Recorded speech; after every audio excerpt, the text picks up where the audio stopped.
بسم الله الرحمن الرحيم الله ولي الذين آمنوا يخرجهم من الظلمات إلى النور.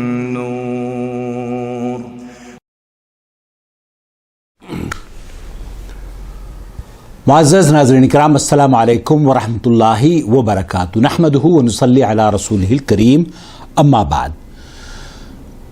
فضیلت شیخ معراج ربانی حفظہ اللہ سے ایک سوال کیا گیا تھا ربیع الاول کے حوالے سے، کیونکہ ربیع الاول کے ایام سے ہم گزر رہے ہیں اور اس مہینے کو لے کر خاص طور پر جو روایات پیش کی جاتی ہیں اور جو شکوک اور شبہات مسلمانوں کے اذہان میں ڈالے جاتے ہیں، اس کا ایک خوبصورت جواب فضیلت شیخ معراج ربانی نے دیا ہے. آپ کی خدمت میں اسے پیش کرنا چاہتا ہوں. السلام ورحمۃ اللہ وبرکاتہ. بھائی انور، کیسے ہیں آپ؟ خیریت سے ہیں؟ کیسی طبیعت ہے؟ امید کی بخیر ہوں گے. آپ کا جو سوال ہے کہ وہ جو آپ نے ایک روایت بھیجی ہے کہ میلاد النبی منانے والوں پر پروردگار عالم کی خوشنودی، اور وہ حضرت عباس کی روایت کی ابو لہب مر گیا تو میں نے اس کو 1 سال بعد خواب میں بہت بڑے برے حال میں دیکھا اور کہتے ہوئے پایا کہ تمہاری جدائی کے بعد آرام نصیب نہ ہوا بلکہ سخت عذاب میں گرفتار ہوں، لیکن پیر کا دن آتا ہے تو صوبیہ کے آزاد کرنے کی وجہ سے میرے عذاب میں تخفیف کر دی جاتی ہے. اس میں حوالہ ہے صحیح بخاری جلد نمبر 2 صفحہ نمبر 764 کتاب النکاح. بہرحال آپ نے پوچھا ہے کہ اس سلسلے میں کیا ہے حقیقی بات اور سچی بات. ایک بات آپ تو اچھی طرح سے یاد رکھیں کہ یہ جو بدعتی ہوتے ہیں، اہل بدعت اور باطل پرست جو ہوتے ہیں، ان کا ایک بہت خاص ان کی نشانی ہے اور وہ ہے ہوا پرستی، یعنی اپنی نفسوں کی پرستش کرنا، نفسی خواہشات کے مطابق عمل کرنا. دلائل براہین کیا ہیں اس سے ان کو کوئی غرض نہیں ہے. خواہش نفس کی پیروی ہے ان کے ہاں زیادہ ہے، اور رسم و رواج پر خاص طور پر زیادہ توجہ ان کی رہتی ہے. کھانے پینے کے معاملات اور اس طرح کے جو صاف ستھرے کتاب و سنت سے جو باتیں واضح محکم ہیں، واضح ہیں، اس پر ان کا عمل نہیں ہوتا، انہیں پسند نہیں آتا. البتہ یہ ہے کہ وہ انہی سب چیزوں کے اوپر عمل کرتے ہیں. بدقسمتی سے کوئی حدیث ان کی سمجھ، کوئی آیت یا حدیث جو انہیں مل جاتی ہے تو اسے لے اڑتے ہیں، چاہے وہ اس پر توجہ ہی نہیں دیتے کہ اس کا مفہوم کیا ہے، اس کا معنی کیا ہے، یہ حقیقت سے کتنا تعلق ہے اس کا. آیت اور حدیث کا یہی مفہوم صحابہ نے لیا، تابعین اور علماء سلف نے بھی سمجھا ہے یا نہیں سمجھا ہے، یا ان کا خود کا اپنا خود ساختہ مفہوم ہے. اس طرح سے یہ آیت یا یہ حدیث منسوخ ہے کہ متشابہ ہے، کس قبیل سے ہے، محکم ہے، اس کے اوپر عمل کیا گیا ہے پہلے کی نہیں کیا گیا ہے نیز.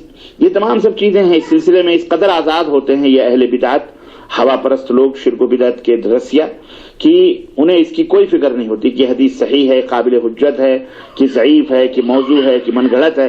عمومی طور پر آپ دیکھیں گے کہ صحیح بخاری، صحیح مسلم اور دیگر صحیح اور معروف مشہور حدیثوں کو چھوڑ کر ضعیف اور موضوع روایات اور منکر اور غیر معروف اور شاذ حدیثوں سے یہ لوگ استدلال کرتے ہیں. اور ظاہر ہے کہ جو شخص بھی نبی کریم صلی اللہ علیہ وسلم کے بارے میں ان فرقوں کے عقیدے نور اور بشر اور علم غیب اور مختار کل وغیرہ کے جو ان کے بدعقیدگیاں ہیں، ان سے اگر کوئی واقف ہے تو ان کے دلائل کے اوپر بھی نظر ڈالتا ہے، سمجھتا ہے کہ یہ کہاں سے کیا کیا کرتے ہیں. تو ایسے سلسلے میں ضروری ہے کہ یہ ان کے اوپر کڑک نظر رکھی جائے. یہ ہوئی ان کا طریقہ کار جو ہے یہودیوں سے ملتا جلتا ہے. یہودی جو رہتے تھے وہ یہی سب کرتے تھے، تحریف، تعویل، ادھر سے ادھر، ادھر سے ادھر، اور اسی قسم کی بری حرکتوں سے اللہ تعالیٰ نے ان کے متعلق قرآن کریم میں ارشاد فرمایا کہ فَإِن لَّمْ يَسْتَجِيبُوا لَكَ فَاعْلَمْ أَنَّمَا يَتَّبِعُونَ أَهْوَاءَهُمْ وَمَنْ أَضَلُّ مِمَّنِ اتَّبَعَ هَوَاهُ بِغَيْرِ هُدًى مِّنَ اللَّهِ إِنَّ اللَّهَ لَا يَهْدِي الْقَوْمَ الظَّالِمِينَ. سورہ قصص آیت نمبر 50.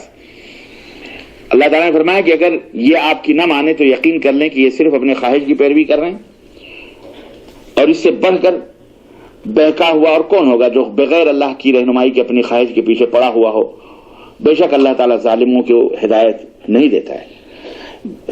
یہ روایت جو آپ نے بیان فرمائی ہے ربیع الاول کے تعلق سے لوگ بیان کرتے ہیں، اور اہل باطل بڑے تمتراق سے اور بڑے اس سے بیان کرتے ہیں کہ دیکھو سویبیہ لونڈی کو جب ابو لہب جیسا ظالم کافر چچا نبی صلی اللہ علیہ وسلم کی پیدائش کی خبر سنا تو اس نے اشارہ کیا اپنی انگلی سے، تو اس طرح سے وہ آزاد کیا، تو اس کے عذاب میں تخفیف ہے۔ چنانچہ جب میلاد رسول منانے سے ایک کافر کو فائدہ ہو سکتا ہے تو ہم تو عاشق مصطفیٰ اور عاشق رسول اور فلاں ہیں اور اللہ ہیں ٹکاں ہیں، اب اس کے اوپر نعرے تکبیر نعرے یہ تمام سب جیسے ہی ربیع الاول کا مہینہ آتا ہے جاہلوں کی زبانوں پر اس طرح کی باتیں گونجنا شروع ہوتی ہیں، اور یہ قصہ بیان کرنا شروع کرتے ہیں گھر گھر اور اسٹیجوں پر اور ہر جگہ وغیرہ۔ اصلی قصہ بہت کم لوگوں کو نہیں معلوم ہے۔ اصل میں سویبیہ جو لونڈی تھی یہ نبی صلی اللہ علیہ وسلم کی رضائی ماں تھی، اور یہ ابو لہب کی لونڈی تھی۔ حضرت حلیمہ سعدیہ تو بعد میں ہیں، نبی صلی اللہ علیہ وسلم جب پیدا ہوئی ہے تو سب سے پہلے دودھ سویبیہ نے پلایا۔ اور امام بخاری رحمۃ اللہ علیہ نے رضاعت کے باب میں، یعنی دودھ والی ماں کے بیان میں اس حدیث کو بطور ثبوت ذکر کیا ہے کہ رضاعت جو ہے اس کی حرمت جو ہے، لڑکا اگر یا لڑکی کسی عورت کا دودھ پی لے تو وہ حرمت ثابت ہو جاتی ہے۔ تو اصل میں اس کے متعلق ایک حدیث نقل کرنے کے بعد امام بخاری رحمۃ اللہ علیہ نے حضرت عروہ بن زبیر رحمہ اللہ کا یہ قول نقل کیا ہے کہ سویبیہ ابو لہب کی لونڈی تھی جسے ابو لہب نے آزاد کر دیا تھا۔ چنانچہ انہوں نے نبی صلی اللہ علیہ وسلم کو دودھ پلایا۔ جب ابو لہب کا انتقال ہوا تو اس کے گھر کے کسی فرد نے خواب دیکھا کہ ابو لہب بہت بری حالت میں ہے۔ خواب دیکھنے والے نے پوچھا کہ اللہ تعالیٰ نے تیرے ساتھ کیا معاملہ کیا ہے؟ ابو لہب نے جواب دیا کہ تم لوگوں سے رخصت ہونے کے بعد مجھے کوئی آرام نہیں ملا سوائے اس کے کہ سویبیہ کو آزاد کرنے کے بدلے مجھے اس سے کچھ پینے کو مل جاتا ہے۔ یہ کہتے ہوئے اس نے اپنے انگوٹھے اور شہادت کی انگلی کے درمیان کی جگہ کی طرف اشارہ کیا۔ یہ روایت صحیح بخاری کتاب النکاح حدیث نمبر 5101 کے بعد دلائل نبوہ بحقی میں، مصنف عبدالرزاق میں، طبقات میں ساتھ میں مذکور ہے۔ اور بعض روایات میں یہ ایک روایت ہے، اور بعض روایت میں یہ بھی ہے کہ حضرت سویبیہ نے نبی صلی اللہ علیہ وسلم کی ولادت کی خبر آپ کے گمراہ چچا ابو لہب کو دی، کافر چچا ابو لہب کو دی، تو ابو لہب نے خوشی میں اسے اپنے ہاتھ کی انگلی سے اشارہ کیا تھا اور حضرت سویبیہ رضی اللہ تعالی عنہا کو آزاد کر دیا تھا۔ یہ بھی ایک روایت ہے جامع الاصول کے اندر۔ اس میں لوگ جو استدلال کرتے ہیں، ظاہر ہے کہ اس میں محل شاہد جو ہے وہ یہ ہے کہ جب ابو لہب جیسا کافر دشمن رسول نبی کی ولادت کی خوشی میں ایسا کر دے، اپنی لونڈی کو آزاد کر دے، تو اس موقع سے خرچ کرنے سے یا آزاد کرنے سے جو اس عذاب الہی ہلکا ہوا ہے تو ہم بھی خرچ کریں گے، اور ہم بھی جب ہم تو عید میلاد النبی مناتے ہیں تو ہمیں ضرور جنت ملے گی۔ بہرحال اس استدلال میں کتنا وزن ہے میں چاہتا ہوں کہ آپ کو وہ بتاؤں، تو آپ کی بآسانی سمجھ میں آ جائے گا جب آپ تحقیق کی کسوٹی پر ترازو پر اس کو رکھیں گے۔ نمبر 1، کسی کو یہاں پہ یہ دھوکہ نہیں ہونا چاہیے کہ وہ واقعہ صحیح بخاری میں مذکور ہے، بے شک صحیح بخاری میں مذکور ہے، لیکن اور اس واقعے کو امام بخاری نے اس قصے کو مرسلن ذکر کیا ہے، نہ تو اس کی کوئی سند ذکر کی ہے اور نہ ہی اس سے کسی مسئلے پر امام بخاری نے استدلال کیا ہے۔ یہ بات یاد رکھیے، مرسل ذکر ہے، امام بخاری نے اس سے کسی مسئلے کا استدلال نہیں کیا ہے، اور علماء کے نزدیک صحیح بخاری کی وہی حدیثیں صحیح مانی جائیں گی اور قابل حجت ہیں جو متصل ہوں اور مرفوع اور موصول ہوں۔ حقیقت جیسا کہ ایک ادنا طالب علم بھی اس کو سمجھتا ہے، یہی ایک حقیقت ہے صحیح بخاری کے تعلق سے۔ اور یہ بھی واضح رہے کہ اصل حدیث کو جس کے بعد امام بخاری نے یہ قصہ نقل کیا ہے اسے امام موصوف کے علاوہ امام مسلم نے، امام ابو داؤد، نسائی، امام احمد بن حنبل رحمہ اللہ نے بھی روایت کیا ہے، لیکن اس کے اخیر میں اس قصے کا ذکر نہیں ہے، یعنی سویبیہ نے آزاد کیا یہ ہے، لیکن اس کے بعد جو قصہ ذکر ہوا ہے جو عروہ بن زبیر سے کہ خواب میں دیکھا تو یہ ہوا، تو یہ ذکر کسی بھی حدیث کی کتاب میں سوائے بخاری کے اس مرسل روایت کے اور کوئی نہیں ہے۔ تو یہ بات بھی ذہن میں رہے۔ ہاں، اگر خواب کے سچے ہونے کا کوئی قرینہ پایا جائے تو خواب، اچھا دوسری بات یہ بھی ہے کہ خواب تو خواب ہوتا ہے، اس سے کوئی شرعی مسئلہ ثابت نہیں ہو سکتا ہے۔ یہ اہل السنہ والجماعہ کا یہ موقف ہے، موقف نہیں بلکہ یہی کیا کہتے ہیں عقیدہ ہے۔ الا کہ وہ خواب انبیاء کا ہو، رسولوں کا ہو، تو ان کا خواب سچا ہوتا ہے، لیکن ادھر ادھر کا دوسرے کا خواب سچا نہیں ہوتا ہے، تو اس خواب سے کوئی شرعی مسئلہ ثابت نہیں ہو سکتا ہے۔ ہاں اگر خواب کے سچے ہونے کا کوئی قرینہ پایا جائے تو خواب پہ عمل کیا جا سکتا ہے، لیکن اس سے کسی مسئلے کو، شرعی مسئلے کو ثابت نہیں کیا جا سکتا۔ نمبر 3، اس خواب کے دیکھنے والے کے بارے میں کچھ بھی معلوم نہیں کہ وہ دیکھنے والا کون تھا، یہ بھی یاد رکھیں، مسلمان تھا یا کافر تھا۔ اہم پوائنٹ ہے۔ بعض سیرت کی کتابوں میں لکھا ہے کہ خواب دیکھنے والے ابو لہب کے بھائی حضرت عباس ابن عبد المطلب تھے، جیسا کہ اس میں بھی ذکر ہوا ہے، اور یہ خواب انہوں نے ابو لہب کی موت کے 1 سال بعد دیکھا تھا، ابو لہب کے موت کے 1 سال بعد دیکھا تھا۔ اس طرح گویا عباس رضی اللہ تعالیٰ عنہ ابھی تک مسلمان ہوئے ہی نہیں تھے، کیونکہ حضرت عباس رضی اللہ تعالیٰ عنہ فتح مکہ کے موقع کے سال مسلمان ہوئے۔ صحیح بات ہے۔ بدر میں آئے تھے، گرفتار ہوئے تھے، آپ کو پتا ہے، پھر واپس ہو گئے تھے، تو فتح مکہ کے سال مسلمان ہوئے تھے۔ اور ابو لہب کا انتقال جو ہوا وہ کب ہوا ہے یہ بھی پتہ لگائیں۔ ابو لہب کا انتقال غزوہ بدر کے بعد کا ہے، لہذا ان کے خواب کا بھی کوئی اعتبار نہیں۔ کیوں؟ اس لیے کہ انہوں نے وہ جو خواب دیکھا تھا وہ کفر کی حالت میں دیکھا تھا، کافر تھے عباس رضی اللہ تعالیٰ عنہ، اس وجہ سے کسی شرعی مسئلے کی دلیل بھی نہیں بنائی جا سکتی ہے، ٹھیک ہے، جیسا کہ فتح الباری، عمدۃ القاری، ارشاد الساری، ان سب کتاب موجود ہے۔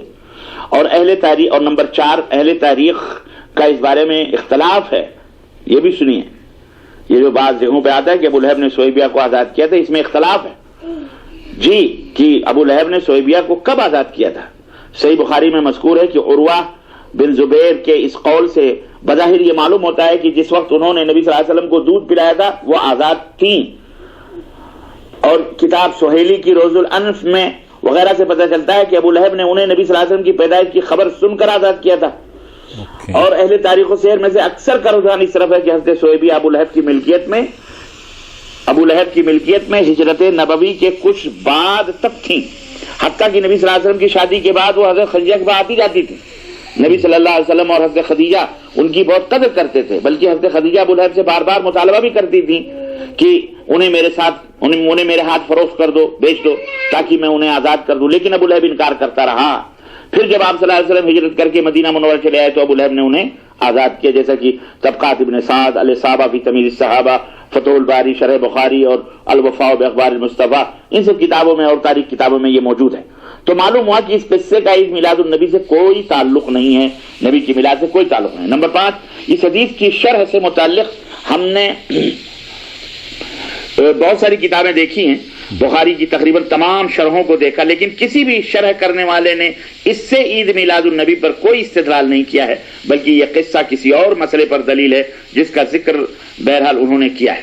نمبر 6، اگر مان لیں کہ یہ صحیح ہے یہ روایت، یا اس قصے سے صحیح ہے،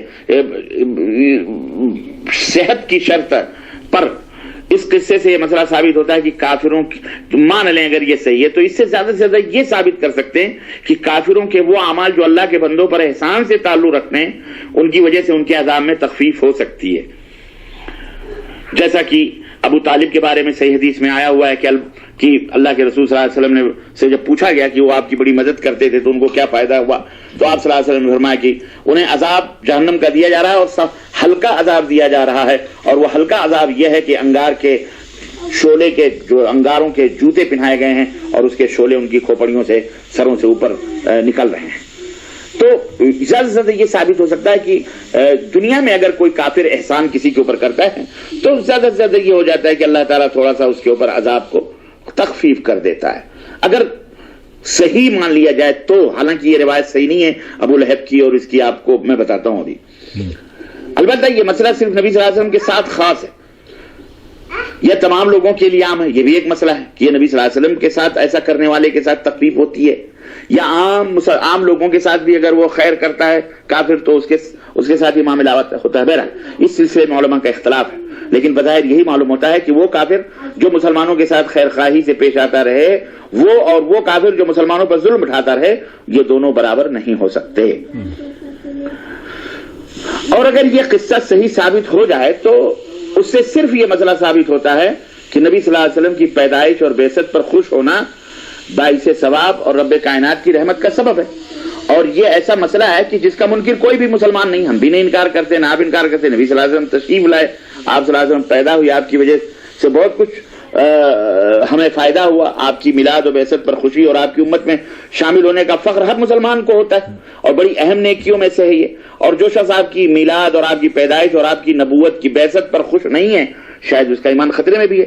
لیکن کیا سوال یہ ہے کہ کیا خوشی کا واحد طریقہ یہی ہے جو آج ہمارے ہاں ہو رہا ہے؟ جشن منانا ہے، چراغاں کرنا، گلیاں سجانا اور ڈانس کرنا، بھنگڑے ڈالنا، اور ڈی جے اور پی جے اور ٹی جے اور جلا کر کے اور لوگوں کو تنگ کرنا، رات اور دن ناچنا گانا، یہ نعتوں کے نام پر یہ تمام سب چیزیں، جبکہ اسلام نے ہمیں خوشی اور غمی کے کچھ آداب سکھائے ہیں جس کا پاس اور لحاظ کرنا بے حد ضروری ہے. ذرا نبی کریم صلی اللہ علیہ وسلم کی حدیث پر دیکھیے کہ اللہ کے نبی نے صوتانی ملعونان فی الدنیا والآخرہ مزمار عند نعمت ورنۃ عند مصیبت. مسند البزار کے اندر حضرت انس بن مالک کی روایت موجود ہے کہ دو آوازیں دنیا اور آخرت میں ملعون ہیں. ایک خوشی اور نعمت کے پانے کے وقت موسیقی اور میوزک بجانا، اور مصیبت کے وقت رونا اور دھونا اور سینہ کوبی کرنا، ماتم کرنا. ایک اور حدیث میں نبی صلی اللہ علیہ وسلم نے ارشاد فرمایا کہ مجھے رونے سے نہیں روکا گیا، البتہ دو احمق اور فاجر اور فاسق آوازوں سے ضرور منع کیا گیا ہے. ایک وہ شیطانی آواز جو باجے اور گاجے اور موسیقی کی شکل میں خوشی کے وقت بجتی ہے، اور دوسری جو مصیبت کے وقت منہ نوچنے اور گریبان چاک کرنے، چیخنے اور چلانے کی شکل میں ہوتی ہے. یہ بھی مستدرک حاکم کی روایت ہے عبد الرحمن ابن عوف سے مروی. خلاصہ کلام یہ ہے کہ اس حدیث اور قصے کا تعلق عید میلاد کا جشن منانے سے دور کا بھی نہیں، اور اگر عید میلاد منانے والوں کے دیگر دلائل کو دیکھا جائے تو یہ تمام کے تمام اسی قبیل سے ہیں، اور یہی سب خرافات. مجھے بتایا کہ ہوا پرستی، نفس پرستی، کھانے پینے کا اپنا ایک طریقہ، اور یہود و نصارہ سے مشابہت. تو اس واقعے کے تعلق سے آپ نے سوال کیا ہے، تو یہ واقعہ، اس کی شرح اور اس کی تفصیلات آپ کی خدمت میں نے رکھ دی ہے. اللہ تعالی ہم مسلمانوں کو صحیح سمجھنے اور صحیح طور پر عمل کرنے اور حق بات کو سمجھنے اور حق بات پہ عمل کرنے کی توفیق عطا فرمائے. اور اللہ عز و جل ہم سب کو نبی کریم صلی اللہ علیہ وسلم کی سنت پر اور صحابہ کے طریقے پر چلنے کی توفیق عطا فرمائے، اور قرآن و سنت کو صحابہ کے سمجھ کے مطابق عمل کرنے کی توفیق عطا فرمائے. جزاکم اللہ خیر. اللہ تعالیٰ آپ کو جزائے خیر دے، اور اللہ تعالیٰ ہم سب کو جنت الفردوس میں اعلیٰ مقام عطا فرمائے، اور اپنے نبی سے سچی اور پکی اور حقیقی محبت کی توفیق عطا فرمائے، اور قرآن و سنت کو صحیح طور پر جیسے سلف نے سمجھا، صحابہ نے سمجھا اور عمل کیا، اللہ اسی طرح سمجھنے اور عمل کرنے کی توفیق عطا فرمائے. آمین یا رب العالمین. وصلی اللہ علی نبینا محمد وعلی آلہ وصحبہ اجمعین. والسلام علیکم ورحمۃ اللہ وبرکاتہ. وعلیکم السلام ورحمۃ اللہ وبرکاتہ. ناظرین کرام، یہ تھے فضیلت شیخ معراج ربانی. وہ شکوک اور شبہات جو ماہ ربیع الاول میں شروع سے ہی گشت کرنے شروع کر دیتے ہیں، اور وہ دلیلیں جو کہ 12 وفات کے جشن کے منانے کے سلسلے میں پیش کی جاتی ہیں، ان پر تفصیلی گفتگو آپ نے سماعت فرمائی ہے. اللہ رب العالمین سے دعا ہے کہ اللہ تعالیٰ شیخ کی عمر دراز فرمائے، اور جو خدمات آپ انجام دے رہے ہیں اللہ رب العالمین انہیں شرف قبولیت بخشے اور ہم سب کے لیے جنت کے حصول کا ذریعہ بنائے. آمین یا رب العالمین. اس ویڈیو کے اخیر میں اتنی التجا آپ سے کروں گا، اگر آپ تک ابھی تک آپ نے ہمارا چینل سبسکرائب نہیں کیا ہے تو پلیز سبسکرائب کر لیجئے، بیل آئیکن بھی دبا دیجئے تاکہ ہماری تمام ویڈیوز آپ کی خدمت میں پہنچتی رہیں. السلام علیکم ورحمۃ اللہ وبرکاتہ.